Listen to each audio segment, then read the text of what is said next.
Kidney Care Time! Perhesyo ning magpa-dialysis, gasto kaayo, maayo na lang niya ang Kidney Care. Brad, unsay imong nasinati sa Kidney Care? Ako si Loloy taga Danau, 50 ang edad. Tulo na kabuan-wan ako nagdialysis. Sukad nga naggamit ko og Kidney Care, nibalik ang akong kusog sa matag adlaw. Ug wala na ko'y gibating kaluya sa lawas. Kaning Kidney Care nakatabang sa pagatiman sa akong kidney. Karon makalihok-lihok nako sa ako inadlaw nga buluhaton. Daghang salamat sa Kidney Care. Ang Kidney Care ay mabibili sa Mercury Drugstore at mga suking butika. Ang Kidney Care hindi gamot at hindi dapat gamiting panggamot sa anumang uri ng sakit. Likayi ang dialysis o ubang problema sa kidney. Mag-Kidney Care. The original Koi Herbal Capsule. Nanet Karolasan, edad 73, Toledo. Daghang kong gipamati sa lawas Hapit tanan na napakukidney. Pagkabati na ko aning koy, ako yun siyang giswayan. Dugay jud kong swayan niya, labi na kana akong ubo. Mora na iya akong ginainom. Ako na yung giswayan ba? Ya mo na akong ginainom. Kanara yung koy. Kay basin pa mamasingan ka ba? Tagaan pa dito taghataas pang kinabuhi. Daghang salamat sa original Koi Herbal Capsule. The original Koi Herbal Capsule. Said Health Testimonies. Napamatudaan ni Ma'am Ami Duyag Pakarat nga ang said liniment oil dakong ikatabang sa panuhot sa tiyan. Mas ayo akong tiyan nga grabe ka tuwad na ko sir. May gani kay ato nga tay mga akong said wa pagid po nablihi. Dahil pag-abli mo to siya nga akong gigamit. Mga 2 siguro or 3 AM ko na nga plus. Pagka 6 sa morning wala na jud sakit akong tiyan. Effective jud kay siya Ami Duyag Pakarat of Pagadian. Maayo gani kay ni gamit sa said liniment oil si Ma'am Ami. Grabing panuhot sa tiyan, ulian.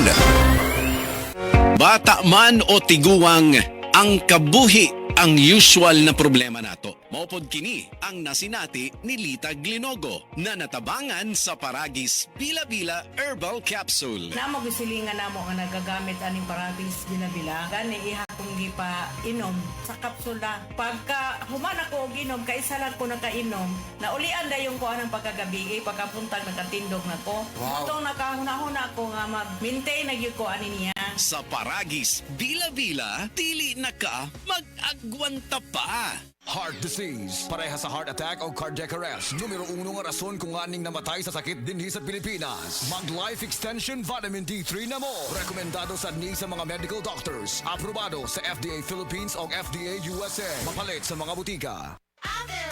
Maayong adlaw, makauban nato karon si Nanay Elena. Unsa man ang problema nimo kaniadto? Ay, grabe, nakahanap sa akong mata. Naa daw ko'y katarata. Ingon sa doktor, murag na'y dag-umpirmi sa akong mata. Pero maayo na lang, kay nakadungog ko bahin sa iBerry. Gisulan ako, human sa tulo ka bulan, dako kaayong kausaban. Pag mata nako, murag kalit lang nilinaw, wala na ang dag-om. Wow, alang sa naay katarata ug mayong pananaw, pangitaa ang iBerry sa inyong paboritong butika. Mahalagang paalala, ang iBerry ay hindi gamot at hindi dapat gamitin panggamot sa anumang uri ng sakit. Adunay Bilberry para sa mata nga hait ug tinaw. Ako si Nina Ortiz, taga Davao. Sa una, lisod kaayo akong kahimtang, pirmi ko kapoy, wala ko'y gana mukahon. Ang akong tiil pirmi hubag, ug akong ihi murag na ibula. Sakit kud pirmi akong likod, ug nahadlok ko basing kidney na di ay. Maayo gani kay gisalayan ako ang Kidney Care. Human sa pipila ka bulan, na pag-inom, inay-hinay ni balik akong kusog. Nawala ang hubag sa akong tiil, ug mas maayo na pud akong pamate. Ayaw hulata nga mo grabe pa ang problema sa imong kidney. Sulay ang Kidney Care. Makatabang sa pagatiman sa imong kidney ug sa imong panglawas. Available na sa Mercury ug mga suking butika. Mahalagang paalala, ang Kidney Care ay hindi gamot at hindi dapat gamitin panggamot sa anumang uri ng sakit. Likayi ang dialysis o ubang problema sa kidney. Mag-Kidney Care. Hi, I'm Dr. Michael Smith, a medical doctor and senior health scientist of Life Extension Foundation USA. I recommend Life Extension Vitamin D3 for everybody. This is the most practical and wise way to protect our health from diseases like cancer, heart disease, diabetes, and a lot of other health conditions.